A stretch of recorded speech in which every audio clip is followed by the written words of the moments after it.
আসসালামু আলাইকুম। চলে আসলাম একটা ডেইলি ব্লগে। এই যে সকাল সকাল আজকে ব্লগটা শুরু করে দিয়েছি।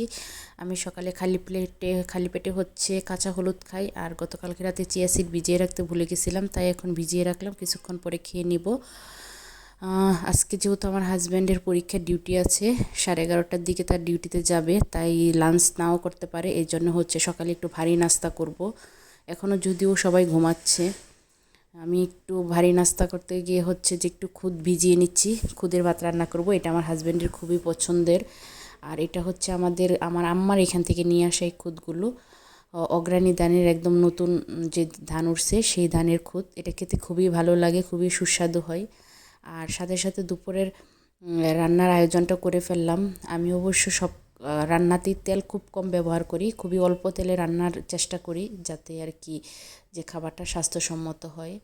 এই যে এখানে আমি খুদগুলো ভেজে তারপরে রান্না করে নেব, একটু পোলাও টাইপ করে, খেতে খুবই ভালো লাগে।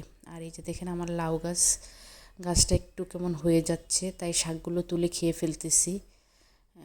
লাউ আসে নাই, আসলে লাউ বড় কথা না, শাকটা খেতে পারলে অনেক ভালো লাগে। শাক আমাদের খুবই পছন্দ, আমি এবং আমার হাজব্যান্ড, আমার ছেলেরও খুবই পছন্দ।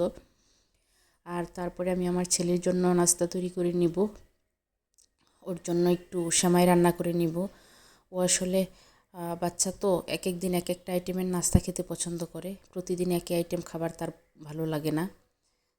সেমাইটা প্লাস হচ্ছে ও মিষ্টিটা খুবই পছন্দ করে, তাই ওর জন্য একটু সেমাই রান্না করে দিচ্ছি। সে খুবই খুশি হবে ঘুম থেকে উঠে সেমাইটা দেখে।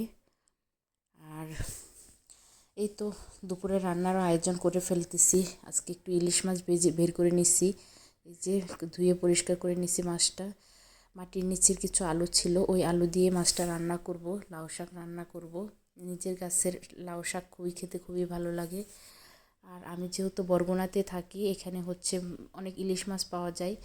বড় ইলিশের অনেক দাম, তো আসলে সব সময় তো বড় ইলিশ খাওয়া হয় না। আমি হয়তো বড় ইলিশ পছন্দও করি না, কারণ এটা আমার সাধ্যের বাইরে চলে যায়। আমি ছোট ছোট ইলিশগুলোই বেশি পছন্দ করি, যাতে একটা ইলিশ মাছ কাটলে একদিন বা 2 দিনে খাওয়া হয়ে যায়।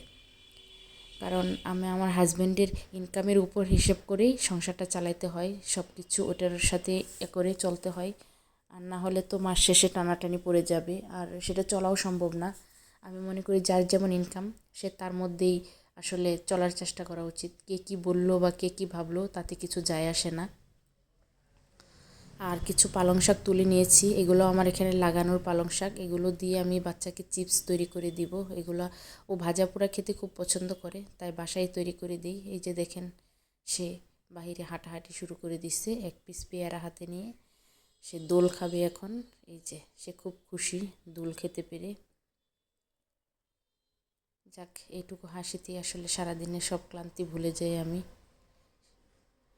সবাই আমার বাচ্চার জন্য দোয়া করবেন, আর সবসময় আমাদের পাশে থাকবেন। যদি সম্ভব হয় ভিডিও দেখে আমাদেরকে সহযোগিতা করবেন। অসংখ্য ধন্যবাদ সবাইকে।